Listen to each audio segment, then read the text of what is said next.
Hello, and welcome to Portfolio Matters, weekly markets checklist, week 186. And it's been another extraordinarily volatile 2 weeks. But before I get into it, I will read the disclaimer. Everything discussed during the Portfolio Matters podcast is for informational purposes only and should not be considered as investment advice. Listeners should be aware that we'll be discussing securities that we own or have financial interest in. Please do your own research or consult a professional investment advisor before making any decisions regarding topics mentioned on the show. Full disclaimer can be found at the end. So before I get going, I am alone this week because Richard is having his boat re-gilded. But he should be back in 2 weeks' time for the next episode. Okay, the news.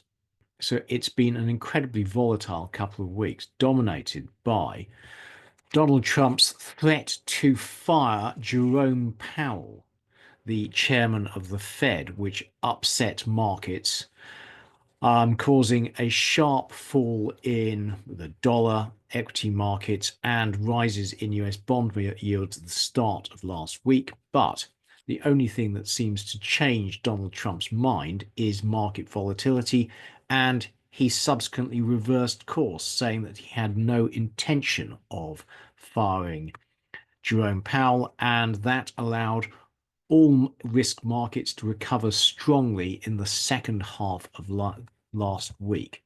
So the weekend before last, Jerome Powell gave a speech warning that tariffs would lower US GDP growth and increase inflation. He stated the Fed was concerned about inflationary expectations becoming embedded and therefore interest rates would stay higher for longer.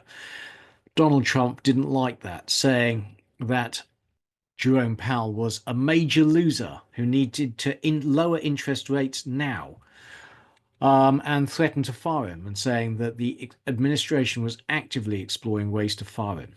That caused market chaos. But then, in the face of rising bond yields, he said that the press runs away with things. I have no intention of firing him. I'd love to see him a little more active in terms of his idea to lower interest rates. So markets made Trump back down. News elsewhere. Well, Russian ceasefire talks have been taking place. Putin has offered to halt the invasion on the current front line. President Zelensky is balking at the terms of the agreement, which would mean he would have to accept Russian sovereignty over Crimea, and that has led Donald Trump to attack President Zelensky as an obstacle for peace. It is far from clear that we are going to have a peace treaty anytime soon. Peace treaty would be great for particularly the European economy, but it would also presumably be bad for oil prices. Elon Musk is going to spend more time with Tesla and less time with Doge. We'll show you the data for Doge in a bit. Doge appears to have scaled back very substantially its estimates for the savings it can achieve. And Donald Trump is getting into a conflict with everyone, particularly academia and the US judiciary. So Harvard is now suing Trump over his threats to withdraw funding and impose controls on their academic freedom. The Supreme Court has ordered the Trump administration not to deport any further Venezuelan migrants until further notice. So the checks and balances in the US are attempting to constrain Trump. He will get into conflict with them. Much will depend on the outcome of those conflicts. Will Trump obey the Supreme Court, or will there be a constitutional crisis in the US? News on tariffs, and everything changes on a day-to-day basis at the moment. So this is the news as of Monday morning. So Donald Trump claims that he's held talks with China and 200 other countries over getting trade deals. And he has also claimed that President Xi has called him. China denies that and denies that any talks have taken place. China has stated that talks will only take place after the US has withdrawn its tariffs, its unilateral tariffs. The US has granted exemptions on consumer electronics and is considering an exemption on car parts. So, as Trump comes to realize the effect that his tariffs will have on the US economy, he is rowing back. China has granted some tariff exemptions for US imports as it also realizes the effect that tariffs will have on its own domestic economy. So local media reports that it's granted exemptions for the aviation, healthcare, and industrial chemical sectors. China has also imposed controls on exports of rare earth metals as it attempts to damage the US economy. And the rally in markets last week, towards the end of last week, was aided by the Treasury Secretary Scott Bessent, who gave a speech to a JP Morgan conference in Washington, in which he said that the US-China trade war was not sustainable and that the countries would have to de-escalate their dispute. So that's really where we've come to.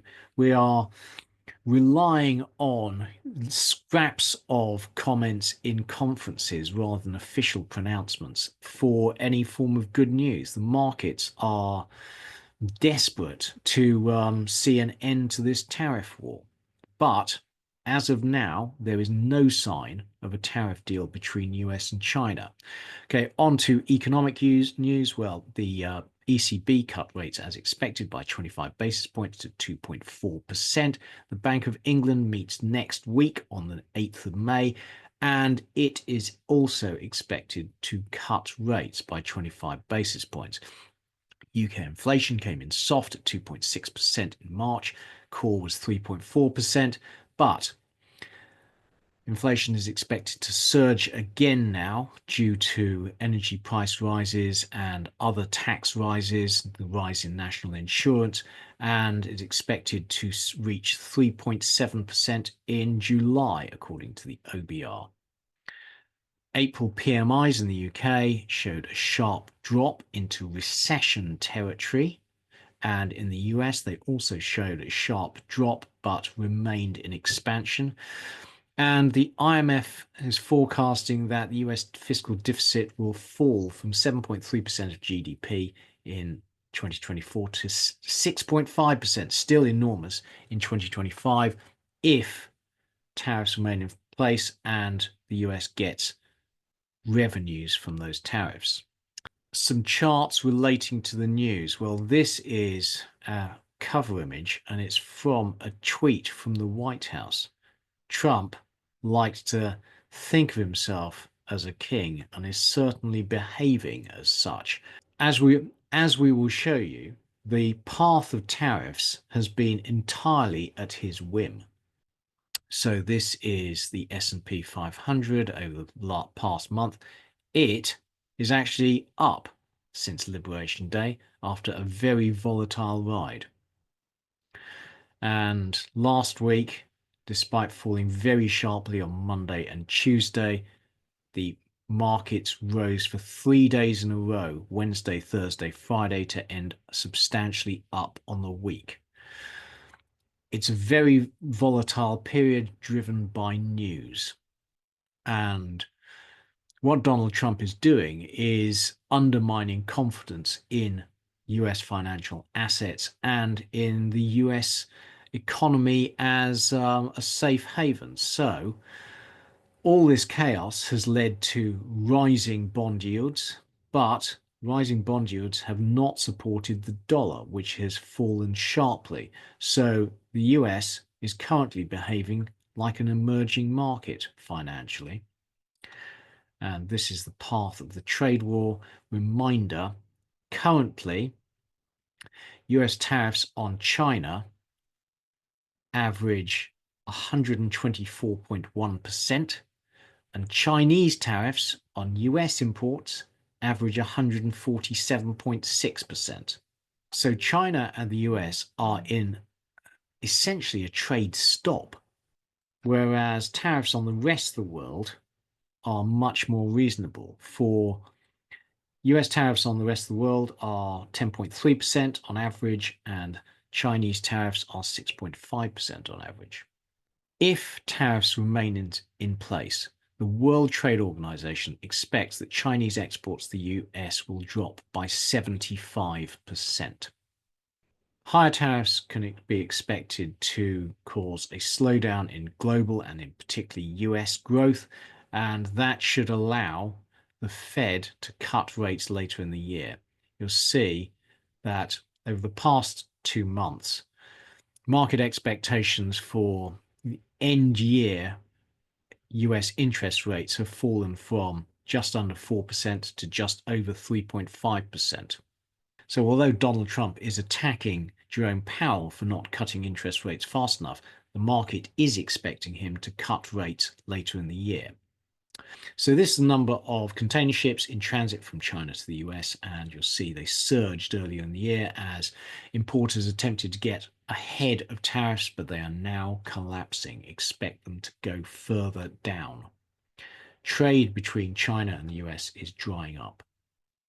The effect of tariffs is to raise domestic prices. So this is US inflation expectations backed out of bond yields and inflation swaps, and expecting inflation to rise to 3.4% in the US this year. 5 and 10-year inflation is essentially unchanged. In fact, inflation expectations have come down slightly. And Goldman Sachs have downgraded their forecast for US 2025 GDP. In fact, they've downgraded their forecast for global GDP quite substantially, but they are not forecasting recession. Economists are reappraising the risks of recession, and they now put it at 45%, according to the Wall Street Journal.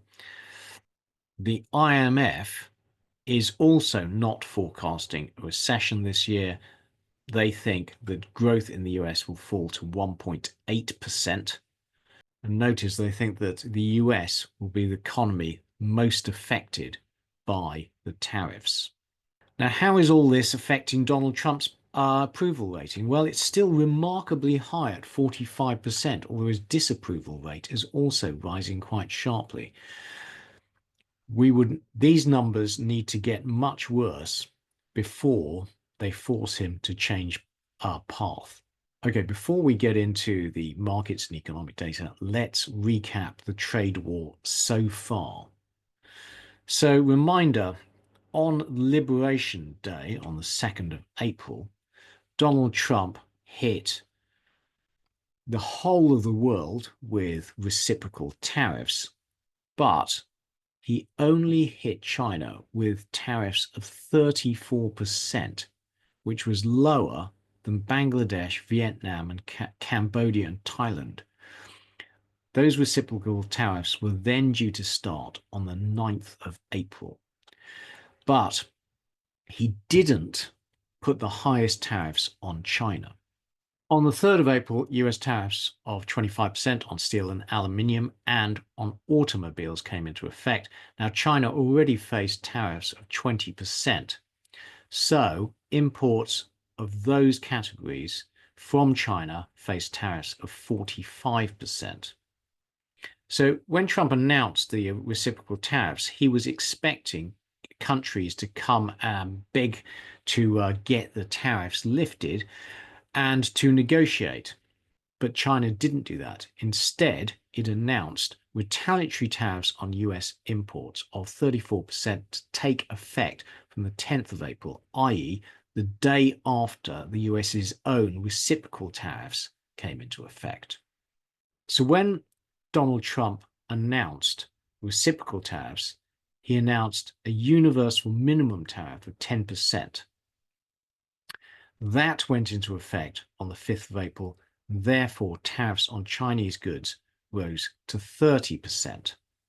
So on the 7th of April, Trump threatened China with not just the 34% reciprocal tariffs, but an additional 50% tariffs unless they back down from their threat to impose tariffs on US good imports. China did not back down, so on the 9th of April, he went ahead and imposed those tariffs. Tariffs on Chinese goods rose to 104%. China escalated the same day, further raising tariffs on US imports by 50% to 84%.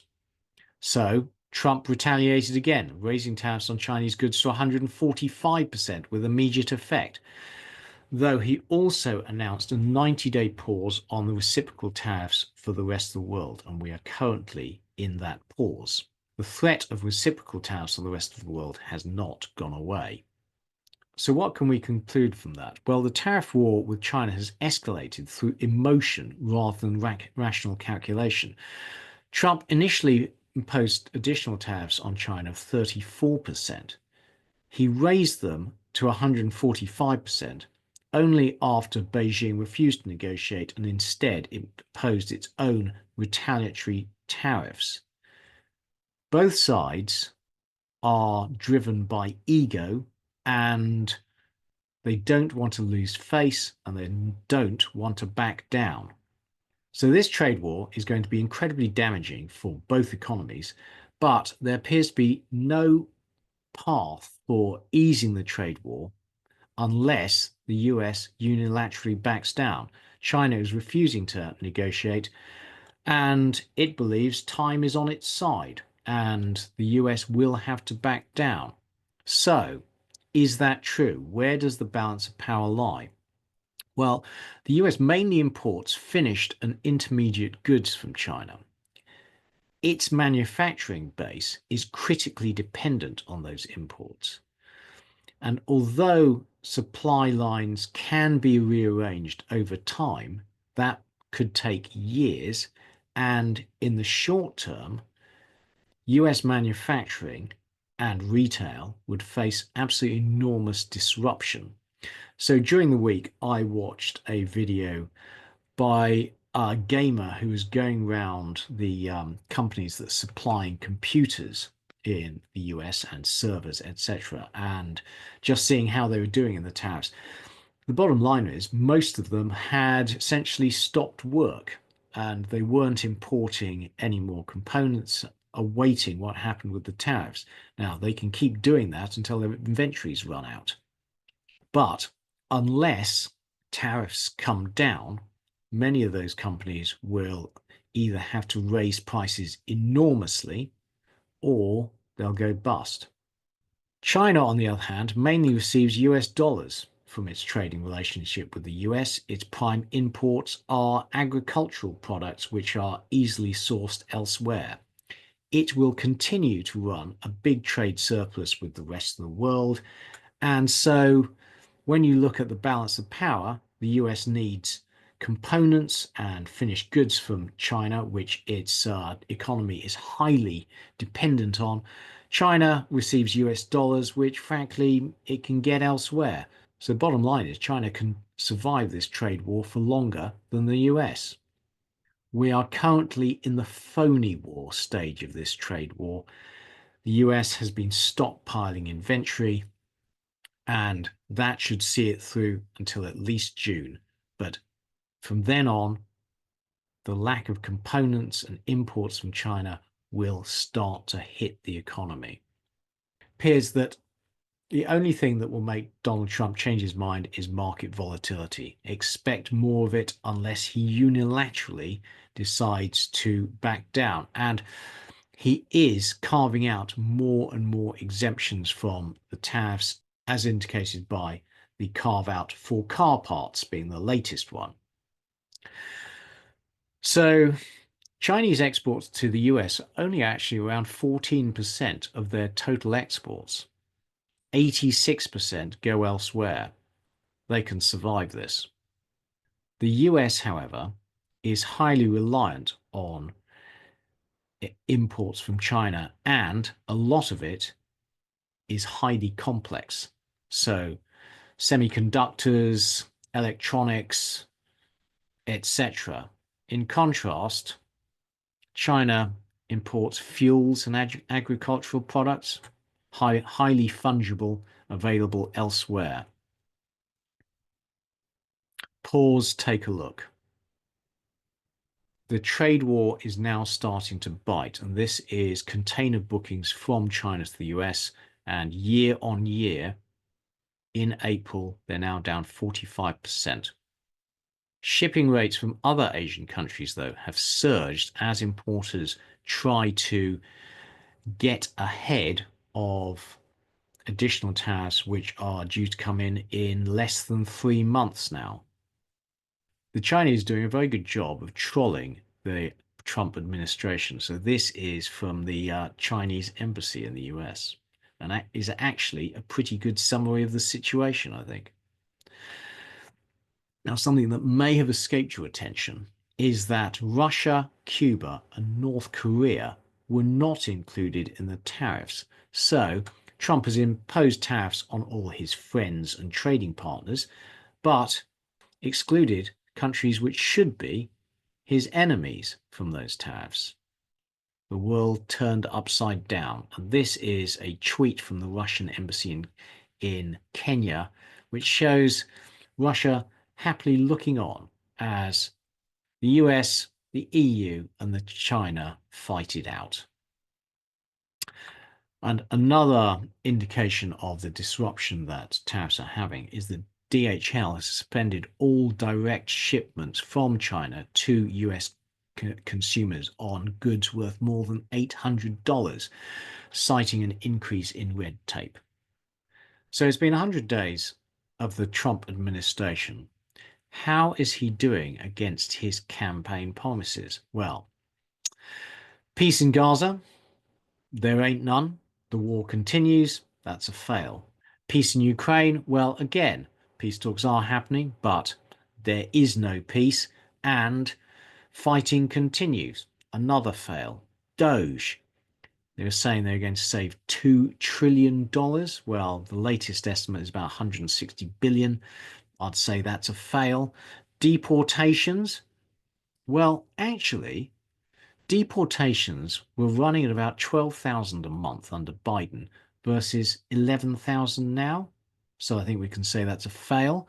Illegal immigration, though, that is a big win.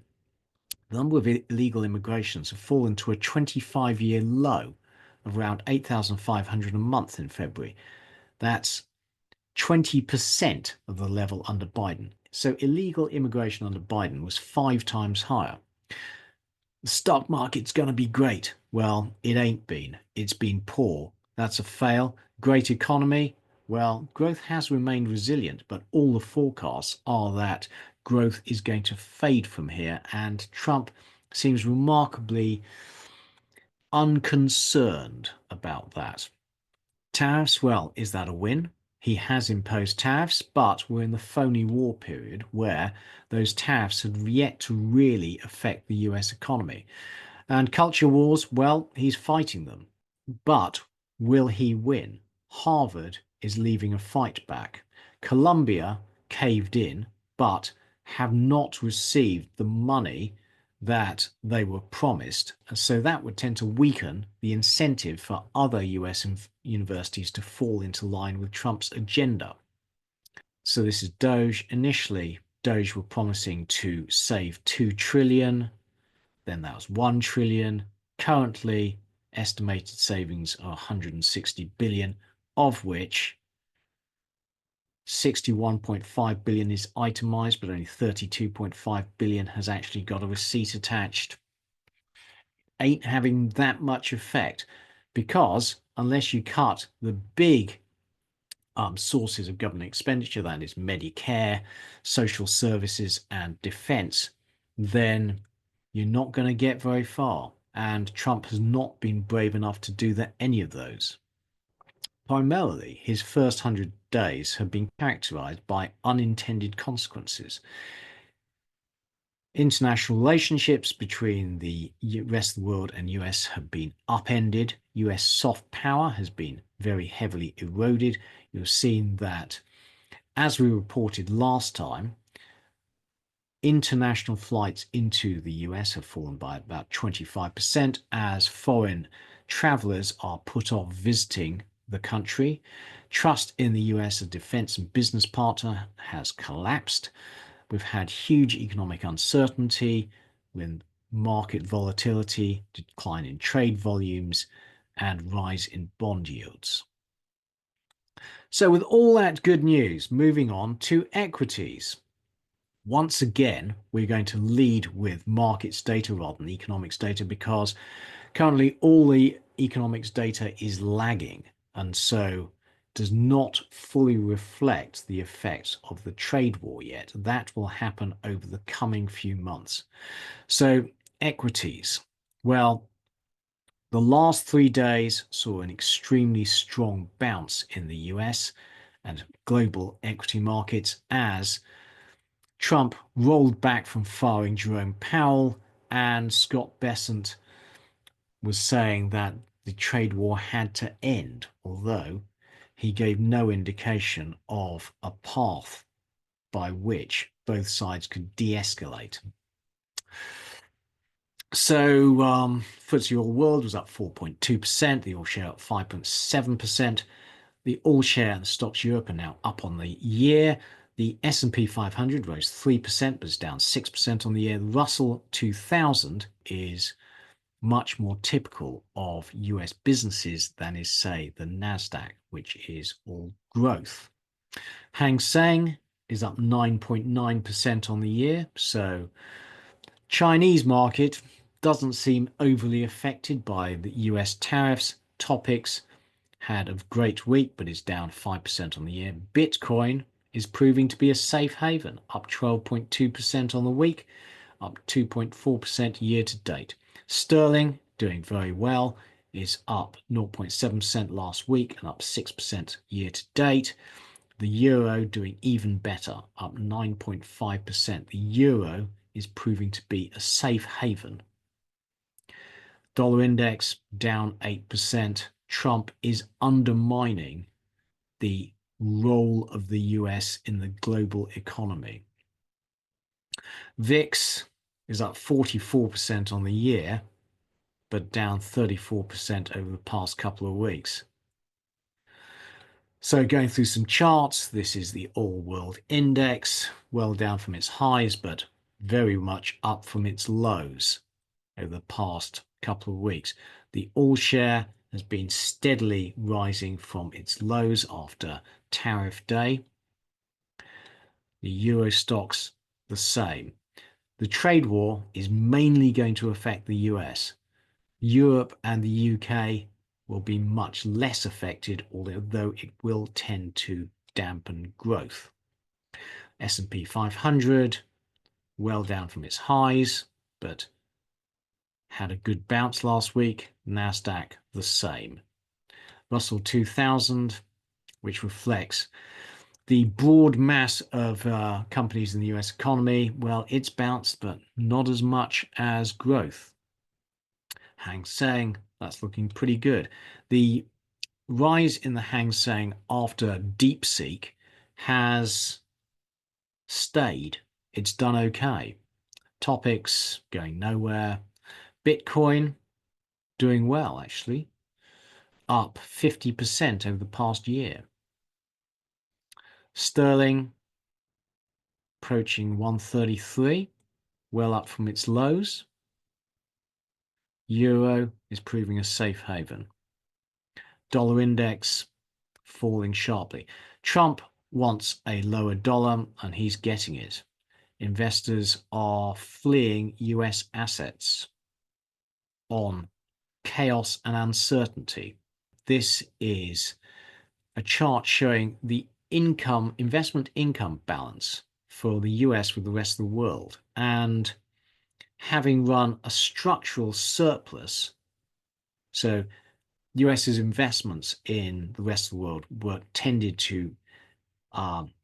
creating dividend and interest, which was being repatriated to the US, and that meant there was a constant bid for dollars. Well, in the coming years, is going to turn negative. So the US is going to paying interest and dividends to the rest of the world, and that will tend to cause a constant selling of US dollars and will be bad for the level of the dollar.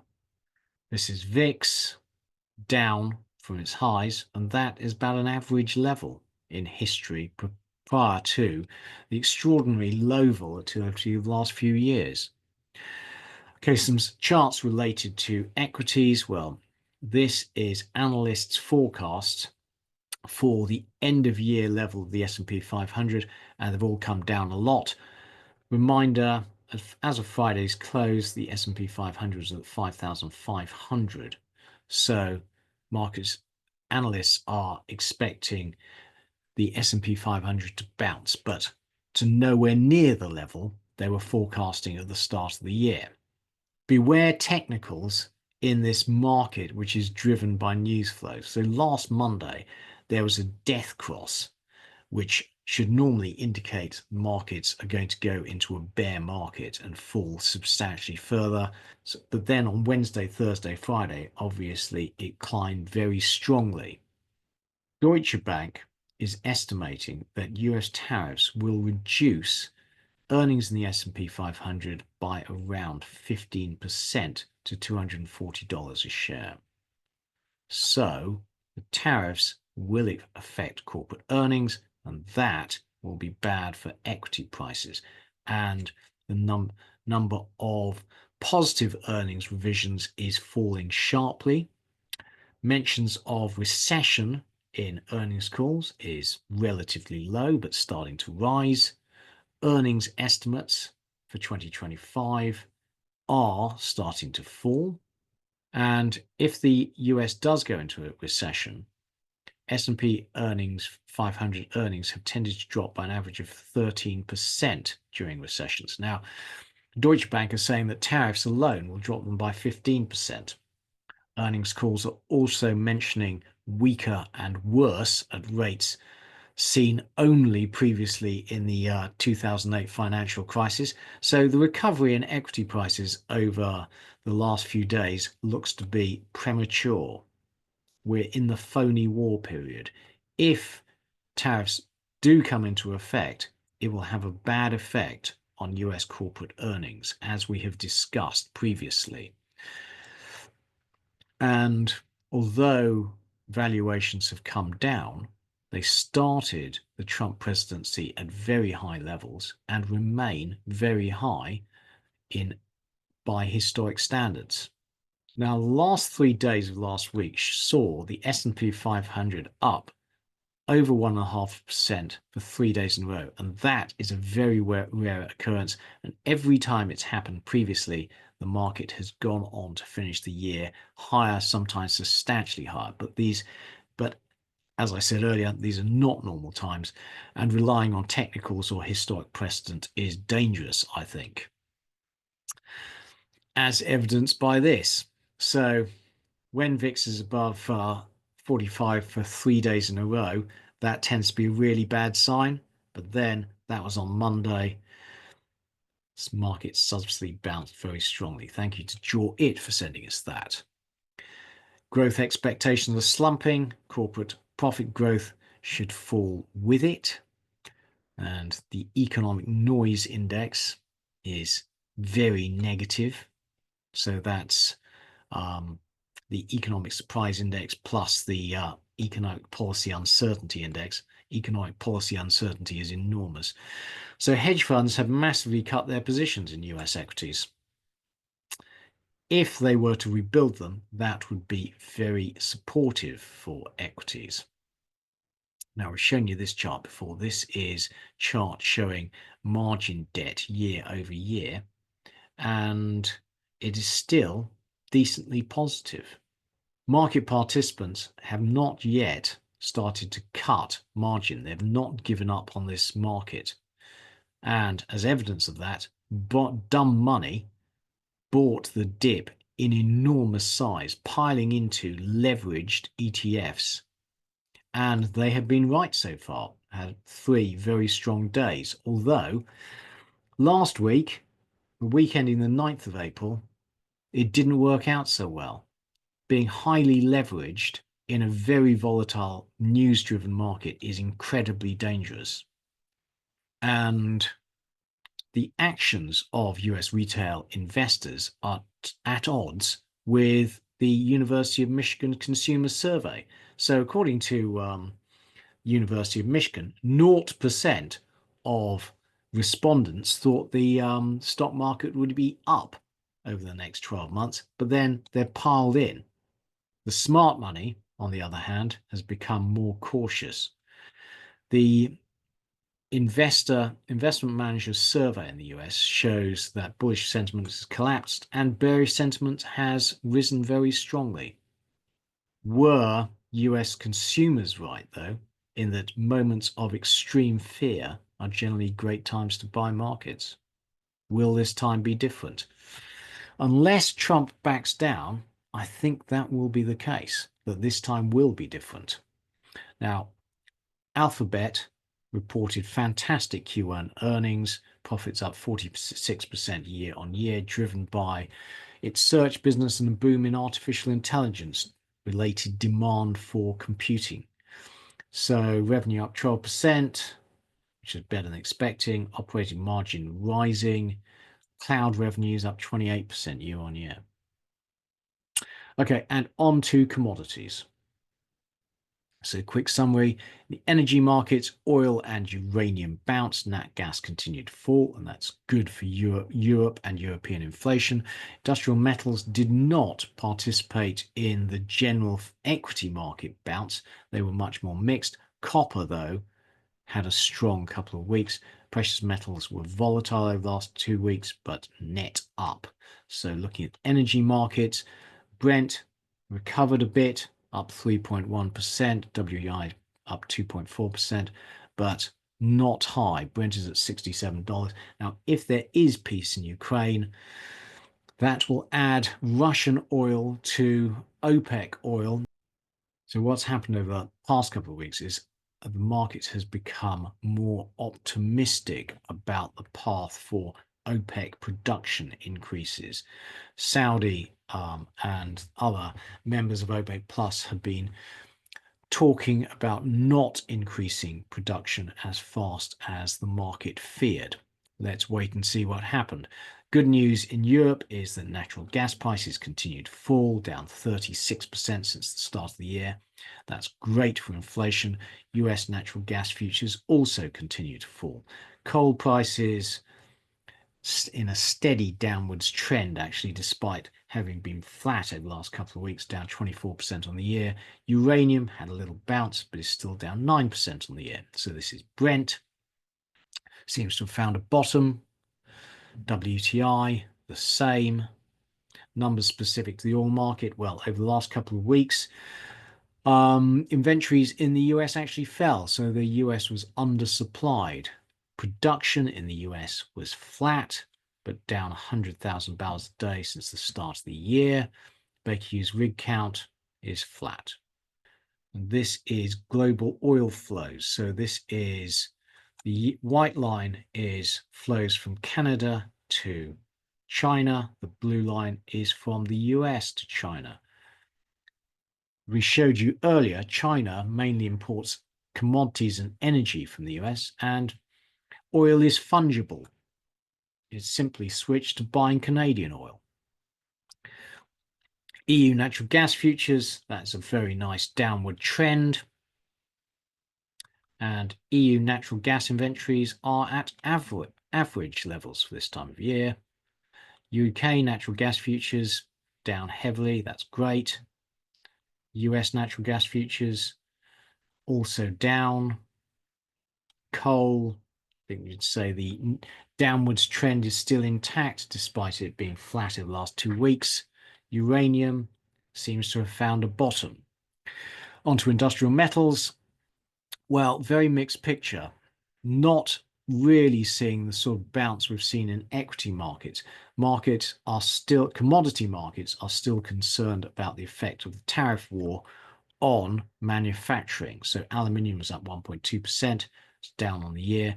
The big winner was copper, up 6.4% over the past couple of weeks, up 21% year to date. Iron went nowhere, lithium continued to fall, neodymium actually fell 7%. Now notice that the price we have here of neodymium is in yuan, i.e. it's in China, and China has imposed export bans to the US on neodymium. And this probably reflects the fact that the domestic market is now oversupplied. You'd suspect that the neodymium price in the US is rising sharply. Nickel up 3.1% on the couple of weeks, and tin up 3.6%. So some charts. This is aluminium, not recovered from the trade war. Cobalt has had a good run. Copper actually has regained most of its ground and is up 20% year to date. Iron ore going nowhere. Lithium continuing to fall. Neodymium falling as a result of the trade war. That is the price in China, as I've just said. Nickel going nowhere. Tin recovering a bit, but well down from its recent highs. Zinc going nowhere. On to precious metals. Well, it's been a very volatile period, but gold was net up on the last 2 weeks by 1.6%, as was silver, as was platinum. Rhodium was down 1.4%, but remains up 17.5% on the year. Palladium going nowhere. So this is gold, has had an amazing run down over the last few days as market volatility has faded and demand for safe haven assets has fallen. So gold has had an absolutely enormous rise, but notice its history is one of big rises followed by long periods of stagnation. So when the price finally peaks, it would be wise to get out. Not advice, just an opinion. But retail investors is only now getting involved in the gold market. It could have much further to run. And the Chinese public is also piling in. They bought 40,000 million yuan's worth of gold in ETFs over the course of April. So gold held in Asian ETFs has surged from about 1 million ounces 10 years ago to 7.5 million ounces now. Asian buyers also think gold is a safe haven, as does the Chinese central bank, which continues to buy gold, buying a further 50 tons in February alone.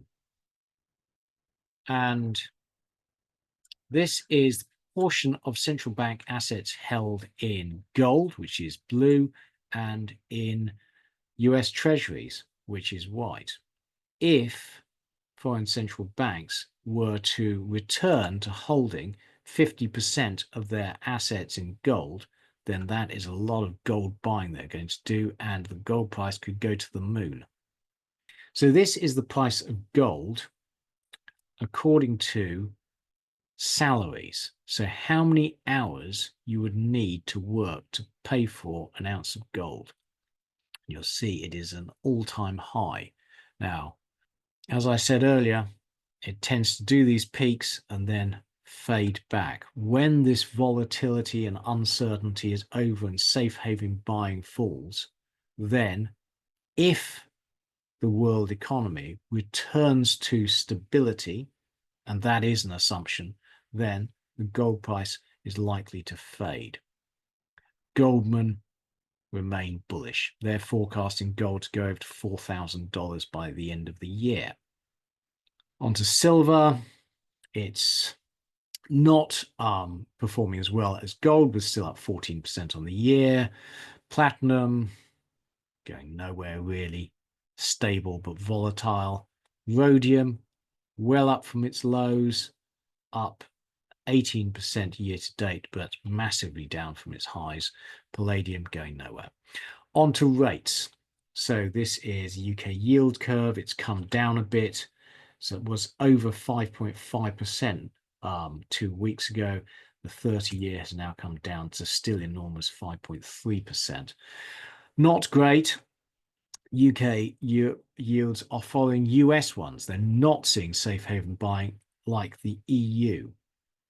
So US yield curve is now pricing in a low for US bonds of, what's that, 3.75%. So at no stage is either the UK or US yield curves pricing in interest rates going below R star, i.e. being stimulative.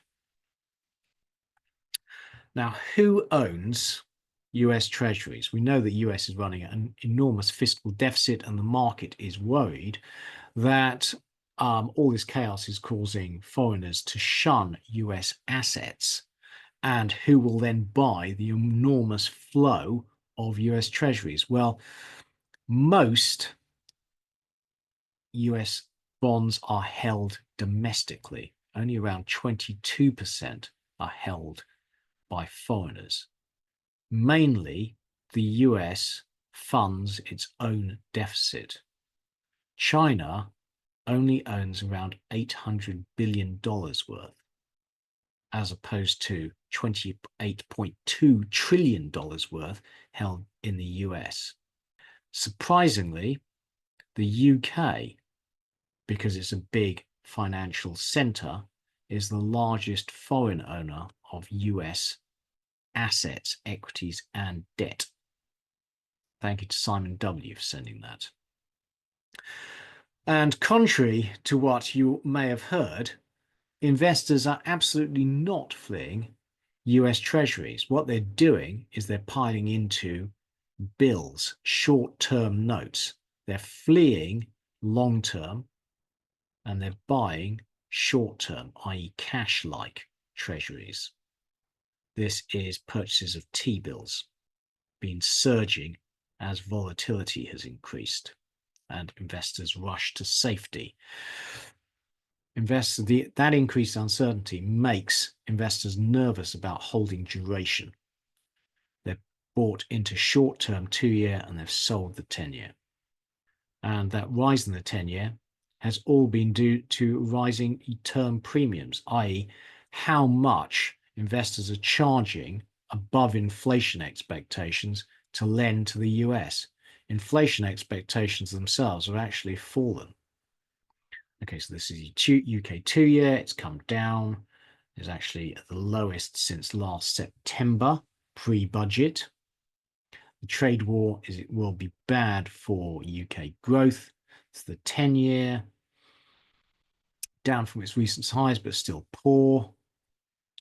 Well up from pre-budget. The 30-year, even worse. And I'm in the 30-year, not looking very clever.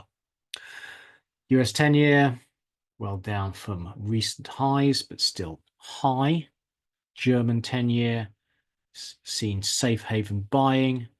Even France, which is has debt to GDP that's higher than the UK and has a big structural deficit and no way of getting it down. That's also seen bond buying, safe haven status of the Eurozone. Italian, even worse fiscally than France, but yields have come down. Greece, the same. Okay, and on to this week's economic data. We'll try and get through this quite quickly because all of it's backwards looking, and what matters is the future, how tariffs will affect the economies, and we're going to have to wait for a few months for that data to come in. So we had CPI numbers for March, and they were better than expected at 0.3% month on month, below expectations 0.4%, and below February. Reminder, most inflation in the UK happens between February and May. So year on year, that meant inflation came in at 2.6%, but we're expecting it to rise sharply over the next few months. We have in the awful April price rises, which have seen big rises to water bills, to energy bills, etc., etc. Core inflation came in on target at 0.5% and at 3.4% year on year. Not coming down as fast as the Bank of England would like and due to surge again. RPI was better than expected and came in at 3.2%, down on February. So this is what inflation-linked gilts holders get, 3.2%. So UK inflation is high by international standards, 2.6% in March and due to start rising again. In contrast, is 0.9% in France and 2.3% in Germany. The good news was that service inflation has started to fall. It's still high, but it's now falling again. Not helped by VAT on schools. When you look into the components of what is keeping services inflation high, then education was an outlier. Average weekly earnings in the UK in February rose again to 5.9%, although the January number had been revised down. That was better than expected, but still terrible. Far too high to be compatible with 2% target, and the rise was caused by public sector pay rises. Private sector earnings actually fell. Wage growth remains strong in all sectors. That will need to come down. UK unemployment remains stable at 4.4%. Now, the quality of UK statistics is appalling. So this is from the Labour Force survey, and it's saying that in the 3 months to February, UK employment was up 206,000. So according to the Labour Force survey, the UK economy is doing just fine. But when you look at actual HMRC payrolls over the 3 months to February, that's summed to minus 15k, not plus 206. And they're saying that in March, payrolls fell by 78,000. Reminder, the monthly numbers are subject to a lot of revisions, but that is poor. The claimant count has been rising, though not as much as expected. Retail sales in March were resilient, up 0.4%, against expectations of a fall. The good weather helped, and they're up 2.6% in real terms year on year. Manufacturing PMI fell in line with expectations to 44, which is a terrible number. The services PMI was much worse than expected, down to 48.9, which is recession territory and well down on March. I'll read you this commentary. New orders and employment declined amid rising global uncertainty as subdued domestic demand conditions, influenced by the negative effect of US tariffs. On the price front, both input inflation and output charge inflation accelerated. Business activity expectations weakened considerably, with firms citing heightened recession risks at home and abroad. Not good. And that meant the composite fell into recession territory at 48.2 for the first time since September. In April, businesses will be hit by the increase in national insurance. Consumers will be hit by rises in council tax, in water bills, and in home insurance, etc. The UK economy is still forecast to grow 1.1% this year. The consumer confidence number for March was minus 23, which was slightly below expectations, but actually not too bad. Business confidence in Q2, mystifyingly, actually has improved. So UK economy, that's still not a good number, but the UK economy showing resilience. CBI new orders, again, actually in April, showing surprising resilience. Not a good number, but you'd have thought tariffs would mean that industrial new orders would fall further. They haven't. The PSBR in March came in pretty much on expectations, but the February number was revised down again. There is the danger of more tax rises in the autumn. Citigroup Economic Surprise Index is still positive in the UK. So the UK economy, surprisingly low expectations, I would say. The Indeed job postings continue to fade. Wage growth for March, still too high, but finally fading. Trueflation shows UK inflation actually much better than the official numbers and not rising in April. So everyone is expecting a surge in UK inflation in April. Trueflation is not showing it. So bottom line is the UK is a small open economy that will be affected by the global trade war. That will tend to reduce inflation and growth in 6 months' time. Right now, inflation is rising. We have mixed pictures on the employment front. Is employment in the UK rising or falling? We just don't know, frankly. Stagflation currently, turning to stagnation later. On to the EU. So the ECB met and cut interest rates as expected. Interest rates down to 2.4%. And German growth forecasts have been cut to 0 for this year. Expect interest rates in the EU to keep falling. CPI in March was a nasty 0.6%, though that was in line with expectations. Like the UK, most EU inflation happens between February and May. Year on year came in at 2.2%, down on February, in line with expectations. Core was at 2.4%, better than expected, and well down on February. That is great news for the Eurozone. Industrial production in February was strong, benefiting from US importers attempting to get in ahead of the tariffs. Year on year, better than expected, plus 1.2%. Manufacturing PMI actually rose mystifyingly in April. How does that work?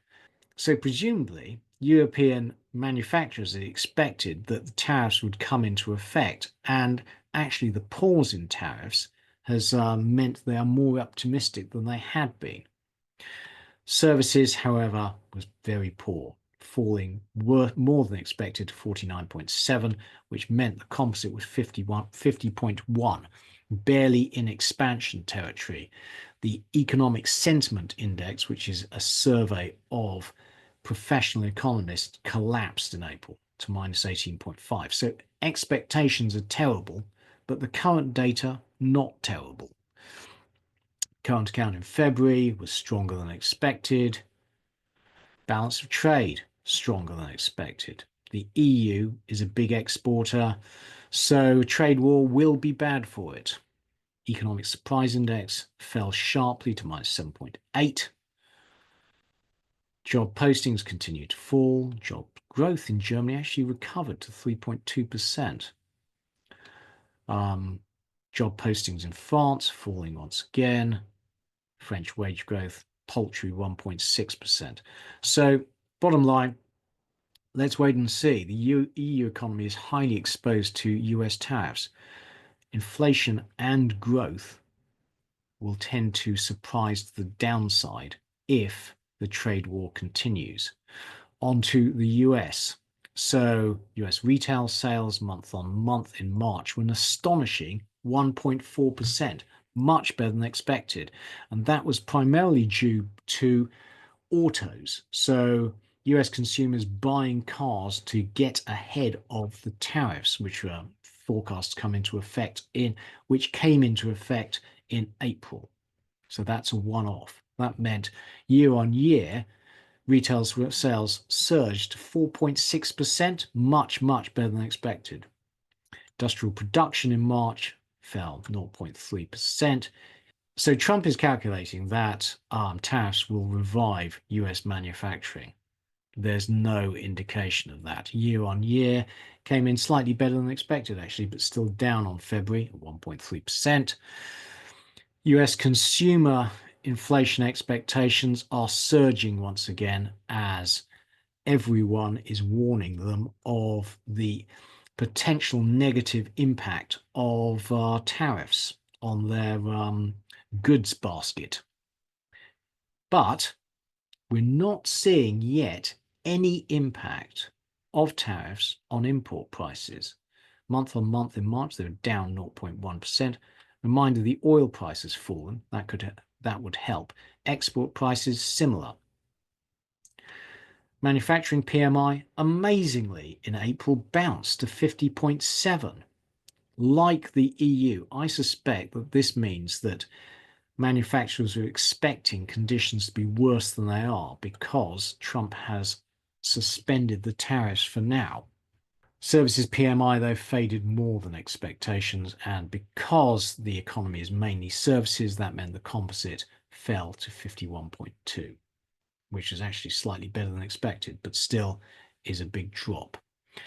Now, although the manufacturing PMIs in the US were better than expected, the surveys from the individual feds show weakness. So this is the Empire State, New York area, and that's minus 8.1, better than expected and up on March, but the Philadelphia Fed was awful. Index fell to minus 26.4, much worse than expected, much worse than March. New orders collapsed, and their capex intentions also collapsed. The Conference Board leading index is poor once again. It's been forecasting recession for a long time now, and it ain't happened. Will it finally be right? The NAHB Housing Market Index, which is a survey of house builders, remains poor. Building permits, though, that's decent in April. No real change. Housing starts, that's decent. New home sales, actually surprisingly strong. So no sign yet of a downturn in the US housing market. Got a section on US housing coming up. Existing home sales fading, low, not recovering. Initial jobless claims, no indication of a spike in jobless claims. Unchanged over the past 2 weeks. Continuing jobless claims, similarly, no spike. The US economy not showing much sign of a slowdown currently. The Indeed job posting index, however, does continue to fade, and wage growth in posted jobs also fading. Link Up continues to report rapidly declining job postings. This is the Dallas Fed. Its GDP Now estimate is at 2.5%, which is down over the last couple of weeks, but still actually pretty good.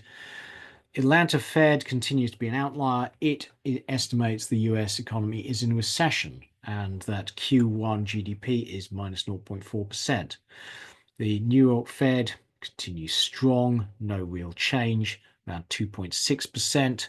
St. Louis Fed has actually strengthened over the last couple of weeks, now estimating that Q1 GDP is a decent 3.07%. Economic Surprise Index has recovered, now back to zero. US Trueflation going nowhere, and actually very good at 1.5%. A Bloomberg survey of US economists is forecasting that Q1 GDP growth is just 1%, much lower than the nowcasts. And all this uncertainty, it means that US firms are reducing their hiring plans. That is the future hiring is the orange line. And small businesses are very uncertain about the future, and that is going to affect investment and hiring. Trump has cancelled the IRA Act, and that has led to $6.9 billion worth of green energy investment being cancelled. Corporate investment looks like it'll be coming down. Now, the International Institute of Finance is forecasting that the US will have a small recession in H2. Wait and see. There's so much uncertainty. Forecasting is very difficult. It'll all change depending on what Donald Trump decides to do on tariffs. So, US summary. PMIs in April showed manufacturing surprisingly strong at 50.7. Services fell sharply, but US economy continues to grow, and the nowcasts is growing just fine, thank you very much. None of the economic data really reflects the events after 2nd of April. Watch this space. Everything depends on the whims of Donald Trump. On to China. So GDP growth in Q1 was 1.2%, below expectations. Year on year, it was 5.4%, better than expectations. Retail sales good, 5.9%. Chinese consumers liking the cheaper prices. Industrial production very strong in March, as is that the surge in exports to get ahead of US tariffs that will fade. Fixed asset investment 4.2%. That's decent. Foreign direct investment continues to fall at a big rate, down 11% in the year to March. Unemployment rate 5.2%. That's all right.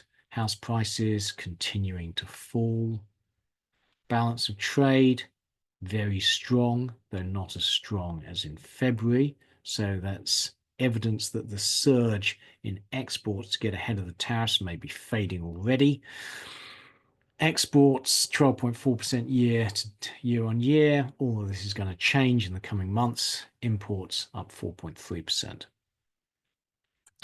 Now, this is the tariff rate on selected goods exports from China to the US. And you'll see some of these are very high. Lithium-ion batteries, 173%. Toasters, electric cars, toys, vitamin C. US exports in these categories from China to the US are going to collapse. China will have to find alternative markets, or they will suffer from a reduction in production, which will be bad for the economy. And China is the workforce of the world. Its manufacturing workforce is vastly higher than anyone else's. China summary: well, none of the Chinese data yet reflects the effects of the trade war, which will tend to lower growth and cause deflation. Watch this space. And onto one chart. So this is UK GDP growth before and after the Bank of England was made independent, which is the black vertical line. So prior to Bank of England independence, interest rates were set by the government of the day, and they would tend to stimulate prior to elections, causing huge spikes in GDP growth, such as the Barber boom of the early 70s. But they tended to be followed by recession. So you'd have huge swings in both GDP and inflation. Since the Bank of England was made independent, inflation and economic growth have been much more stable. Notice that this chart ends before the pandemic. So since the Bank of England became independent, the UK economy has grown apart from periods of external shocks, exogenous shocks. So we had the great financial crisis and then COVID. What the market fears in the US is if Donald Trump were to fire Jerome Powell and appoint a political lackey who does Trump's bidding to the role of central bank governor, then you would get a return to this period. Much more economic and inflation volatility, which would be incredibly bad for bond yields and bad for financial markets of all kinds, apart from gold. An example of what can happen when the polity interferes in monetary policy is Turkey. So the period in which the Turkish central bank was truly independent was one of actually really good monetary stability. But then the Turkish president, Erdogan, fired the governor and adopted and imposed his own political appointee, who adopted Erdogan's own idiosyncratic monetary policy. He believed that you should cut interest rates in the face of inflation. As a result, Turkish CPI went over 80%. So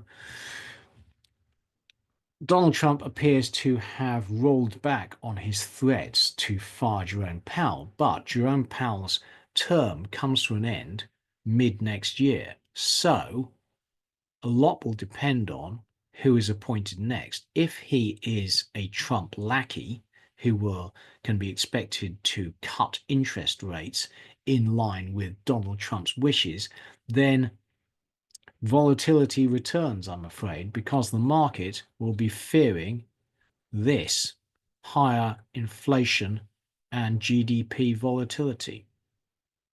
Now, let's talk about gold. As regular viewers will know, my daughter has a huge position in gold. What we do as a family is every month we pay into their child SIPs £200, which the government rounds up to 240. So you get this 20% uplift free from the government, and is a good way of funding their pensions. Obviously, they can't get hold of the money for the next 50 years, but is a good way, tax-free, is a good way of transferring wealth between the generations. Now, my daughter does not watch this podcast and didn't know what to do, so I told her to put it all in gold. I wish I had followed that advice. And she has done very well. Now, she was asking me over the weekend what she should do. She's seen the gold price. She has done very well. She's up 66% over the course of the last couple of years. And she was scared by the elevated price of the gold and wondering whether she should sell or she should continue buying. So this is the price of gold in US dollars on a linear scale. This is it in a log scale and all the charts start in 1972 when Nixon took the dollar off the gold standard.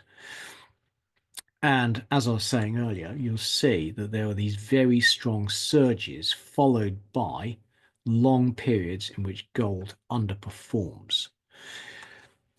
That is clearer when you look at gold on a log scale, inflation adjusted. So in the late 70s, after gold peaked, it took 5 years to regain its former value, and in the meantime, it fell by over a third. The worst example is its peak in 1978, after the heights of 1970s inflation and the oil embargo. So it then took 24 years to return to its former value in real terms. And during that period, at its worst, it was down over 75%, and you would have required nerves of steel to have held that. More recently, it peaked in, 2010, and it took 13 years to recover its former value from its peak, having fallen 40% in the meantime. So gold, although it does hold its value medium term, it's incredibly volatile and does have these huge spikes when confidence in the global financial system collapses. But when stability returns, then the price tends to collapse. Now, where are we now? And gold has had an amazing run. So congratulations to all holders. It is now beaten the NASDAQ over the last 5 years. But where are we now? So previous gold bull markets have seen spectacular real-term price appreciation. In the 1970s, gold price trebled. In the 2000s, it quintupled from its lows. The gold price now is only up around 50% in dollar terms. It could have much further to go. But gold rallies tend to be followed by long periods of volatile underperformance. So between 1980 and 2000, the gold price fell 75% in real terms. So my advice to my daughter was let it run. Let it run. You will have time to get out. So if you look at previous peaks, there was a period of around a year in which the price didn't change. But when it starts to trend down, get out. That's my advice to her, not to you. As you know, my advice generally the last couple of years has been absolutely awful.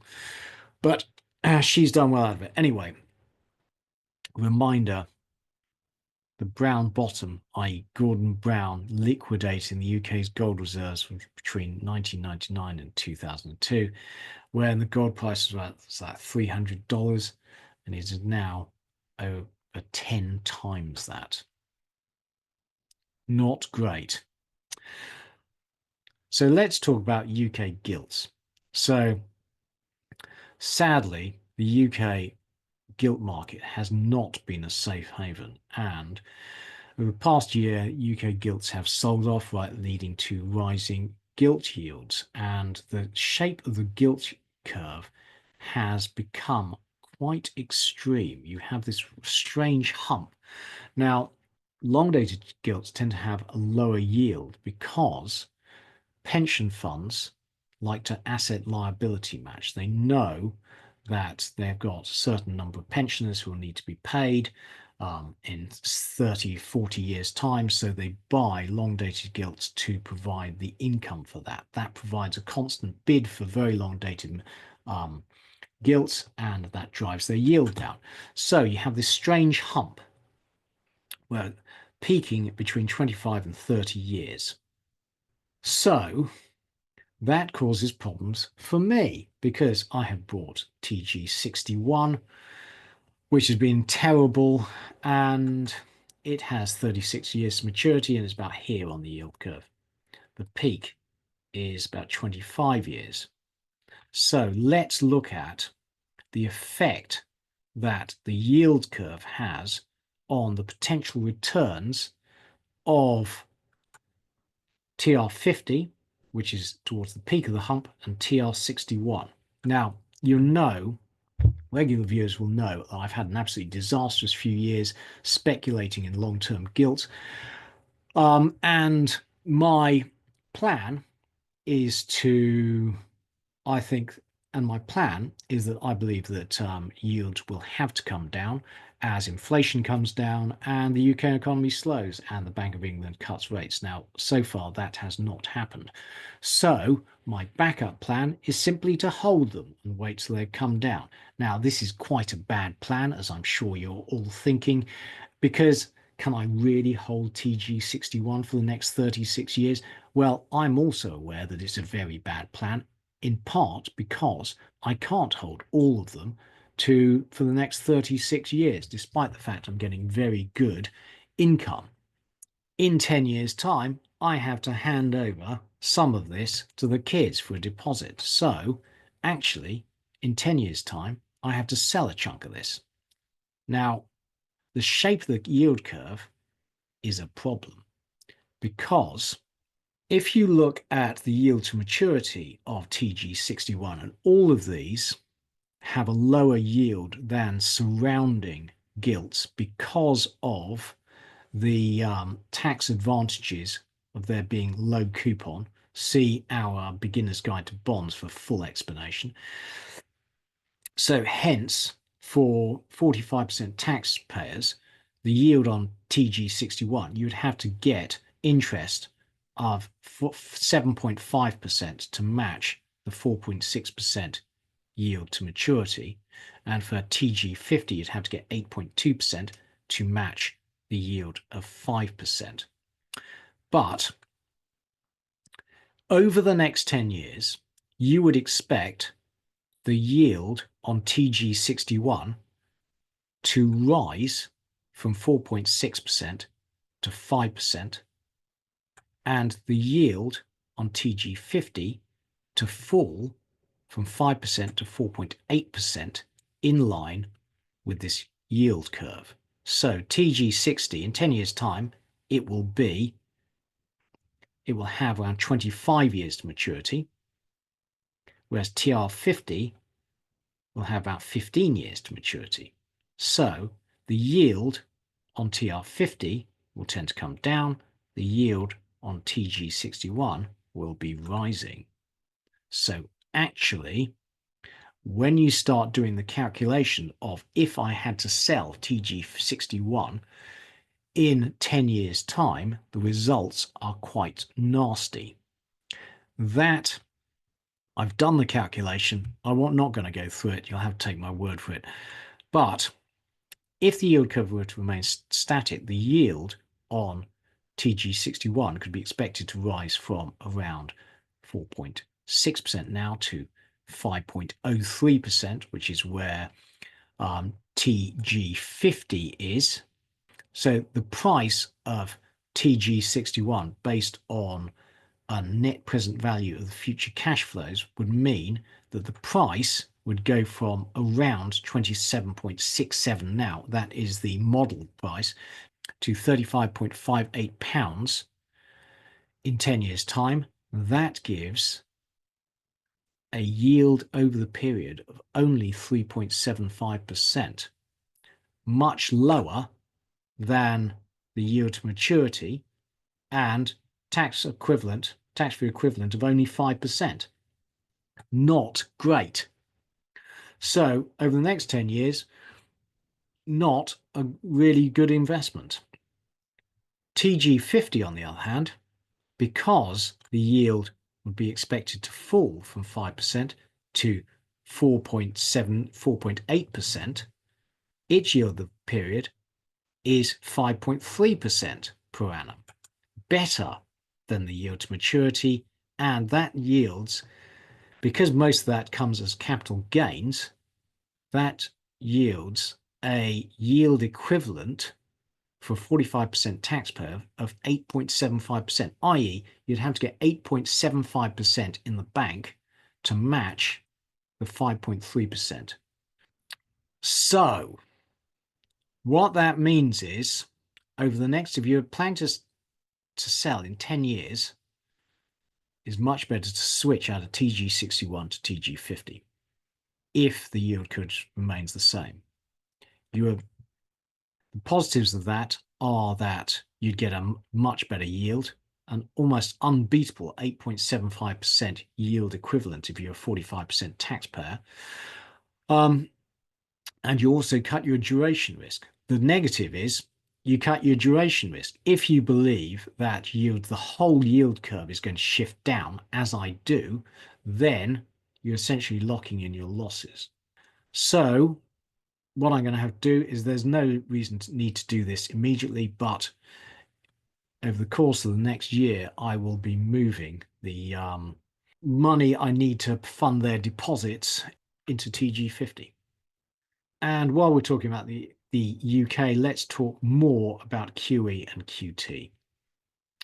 So QE has been vastly more expensive for the UK than for either the Eurozone or the US, because the Bank of England, under Mark Carney primarily, did vastly more of it, and also they bought much longer bonds, giving the UK much longer duration risk. So if you look at the table, at its peak, the UK Bank of England owned 37% of all gilts outstanding, compared to just 19% for the Federal Reserve, and it bought longer maturities, 14 years, compared to the average maturity was 14 years, compared to between 6 and 9 for the US. Now it's selling down its positions faster than either the ECB or the Fed, and that is selling bonds into the market at much lower prices, crystallizing big losses for the UK taxpayer. And research published by the National Bureau of Economic Research says that QT has raised long rates in the UK by 70 basis points, which is an absolutely enormous number. Bear in mind that QE was estimated to have lowered interest rates by between 8 and 16 basis points, so much less. So that is really bad for UK gilts. The yields have risen substantially. You see that long-term gilts have underperformed since QT began and are now substantially above US Treasuries. So in summary, QE/QT has been a total disaster for the UK taxpayer. Cancelling active bond sales and just allowing bonds on the Bank of England's balance sheet to roll off with maturity would save the government an estimated £1 billion a year in interest costs alone, plus a further £6 between 15 and 20 billion a year in capital losses. As we talked about last time, QE essentially subsidized the Conservative government and is penalising the Labour government. And frankly, I don't really know what the Bank of England is trying to achieve now with QT, because long bond yields are very high. So selling down its balance sheet and forcing them higher when the economy is slowing, why are they doing that? If they were to pause QT, then that would be good for the fiscal balance, be good for bond yields. Will they do it? Last week, Hugh Pill, the chief economist for the Bank of England, was saying that they were discussing what to do if interest rates ever hit the zero bound again, whether they'd do QE or they'd be more targeted. And onto inflation watch. So data in the UK down, inflation down to 2.6% in March, core 3.4%, RPI at 3.2%. Inflation coming down, but it's going to surge again in the next couple of months. Unfortunately, EU inflation coming down. That's good news. Japan CPI was down to 3.6% in March, but core was up to 3.2%. Oil prices coming down in April should be good for inflation. Now, good news in the US is auto insurance has finally peaked and is coming down. And that will tend to mean that US inflation is not structurally higher. So good news. Inflation expectations in the US, and this is an amazing chart, are very heavily dependent on your political affiliation. Republicans are expecting very little inflation. Democrats, either they believe in Trump. Democrats are seeing tariffs. They think inflation is going to go through the roof. Summary, well, let's wait and see. We have not yet experienced any of the inflationary effect from the tariff war. Tariffs should be inflationary in the US, but deflationary in the rest of the world due to lower oil prices and energy prices, lower commodity prices, and the diversion of cheap Chinese and Asian goods away from the US to the rest of the world. The trade war is essentially the US cutting itself out of the global market. It's not clear anyone else is. So I don't see why the UK and Europe should suffer from inflation, rather the opposite. And on to recession watch. Now, this is interesting. Heavy truck sales in the US.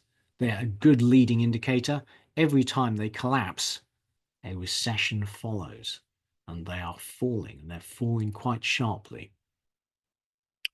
CEO confidence has taken a big knock. Consumers are worried about losing their jobs. They've never been this worried about losing their jobs outside of recession. That's bad for consumer confidence. Will that feed through to reduced propensity to make big purchases, such as homes and cars? Obviously, we saw a surge in car sales in March to get ahead of the tariffs. What happens now? And a record number of consumers think that business conditions are worsening. Profit margins, though, are high. Are they sustainable? Question mark. Notice how the profit margins for large companies have diverged from those for small companies. Margins for small companies have been declining. Financial conditions have tightened, but they're still, frankly, not that tight. This is true financial conditions index from GavCal, and they say they're about average. So they've tightened, but they were incredibly loose. They're now just about average. The economic surprises so far have been all in the soft data, i.e. opinions. The hard data has been outperforming. So people have been expecting the hard data to start slowing, and it hasn't, leading to positive surprises in the hard data. But as I said earlier, I think we're in the phony war period, and that the hard data will start to fall in the coming months when all the inventory stockpiles start to be exhausted. So, summary, recession watch is back.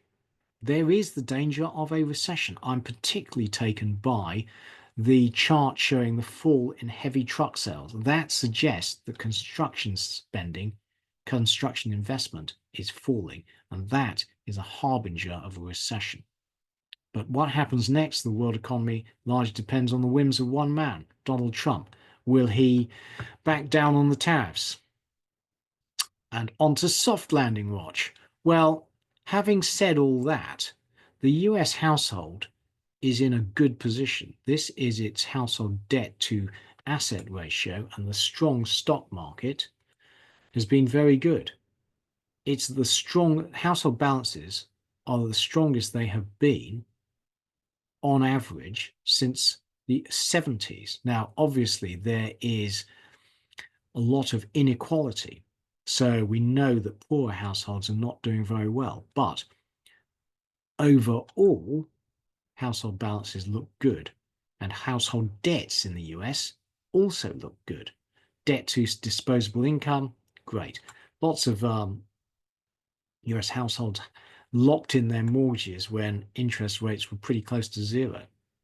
And now they're benefited as those debts are inflated away and as the interest stays low. The default rate on credit cards is very high, but is that signs of it peaking? If the economy slows, it'll start rising again. And the same pattern is true for a lot of other loans. High, but some indication they may have peaked. And there's no sign of a slowdown in employment or the economy from payroll taxes. As we showed you earlier, the unemployment numbers are not rising.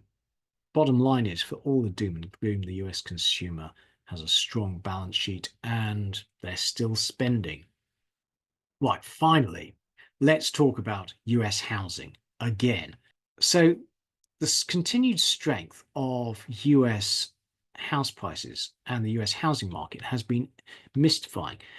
Historically, house prices have tended to rise in line with inflation, but you've seen over the last 40 years, since the Fed gained monetary independence, house prices have risen much more than inflation. They have become more expensive in real terms.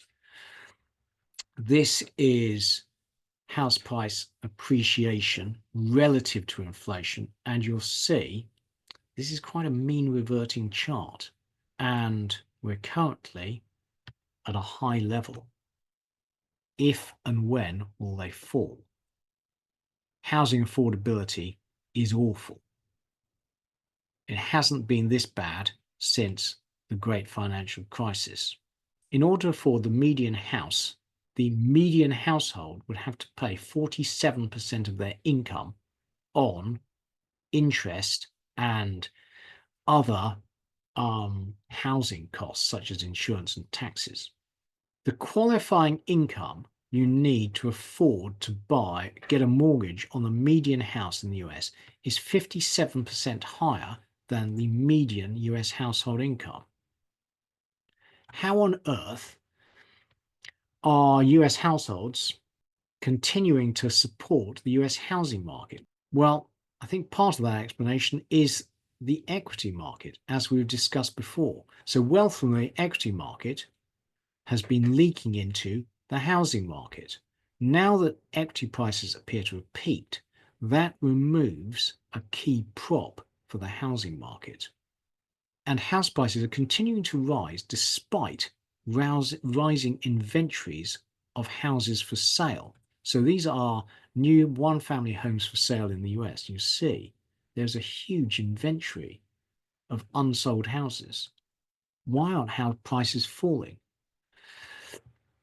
So there are 4 months supply of housing available on the market. That is much higher than it has been. Inventories are rising.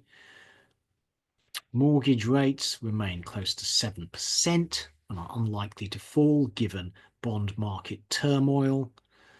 And credit is tight. So for over 40% of homeowners who try to refinance their mortgage find they can't. That means they can't move house. So they can't fund the mortgage on a new house. And the share price of house builders in the US has been falling sharply over the past 6 months as investors are concerned the housing market will slow, and we are seeing signs of that in the data now. So this is D.R. Horton, America's largest home builder, which reported a 15% drop in orders in Q1. So that's year on year. But so far, construction employment has not rolled over. It's continued to climb. Now, reminder, the way a recession normally works, a recession is a negative feedback loop. What happens is you get job losses in the construction and manufacturing sectors, which then cascade throughout the economy. Now, so far, we have not seen a slowdown, a fall in construction employment, and that is despite the fact the number of housing units under construction has been falling for quite a long time now. This has happened before. At some stage, construction employment falls with activity, with a lag. When will construction employment start to roll over? When it does, the clock starts ticking on a coming recession. But we are not there yet. So in summary, the combination of rising 30-year interest rates, a slowing economy, and a declining stock market may finally break the US housing market. But we've been talking about this for a very long time now. But the fundamentals remain firmly against the US housing market. At some stage, we believe it will roll over and the US economy will slow. There is little sign of that yet, though. Okay, on to other charts. So good news. Everywhere, renewable output is surpassing coal-fired power generation, and that includes in the US, despite the attempts of Donald Trump to reverse that trend. That is expected to continue in the future. Now, Donald Trump has been attacking Jay Powell, but when you look at the misery index, which is inflation plus unemployment, is actually at a decent level. Jerome Powell, actually, the US economy is doing just fine. Powell seems to be doing a good job according to the misery index. Now, I talked previously about humanoid robotics. This is the situation now. There are a lot of them coming soon to, I don't know, a care home near you, maybe a manufacturing facility. Let's see. That would be very good. Sorry, that would be very bad for wages in manufacturing in particular. And although Donald Trump has imposed further limitations on US chip exports to China to try and ensure that China does not win the AI race, you've seen that price of Nvidia has fallen as it is no longer allowed to export even its less advanced chips to China. China actually appears to be taking the lead in the AI race in terms of patents. So total percentage of AI patents granted, China is way above the US. And I would say that the US is too late in attempting to stop Chinese AI development, and their export bans are only going to incentivize China to develop their own chips and infrastructure. And I think the Chinese Trade Ministry is having a good trade war in terms of its memes. And I thought that this was very good from them, pointing out that most of the luxury goods are actually made in China. And finally, do you remember the NFT craze? 4 years ago, the early days of the podcast, somebody bought this JPEG, an NFT, for 69 million. It's now worth about 19,000. Frankly, I'm amazed it's even worth that.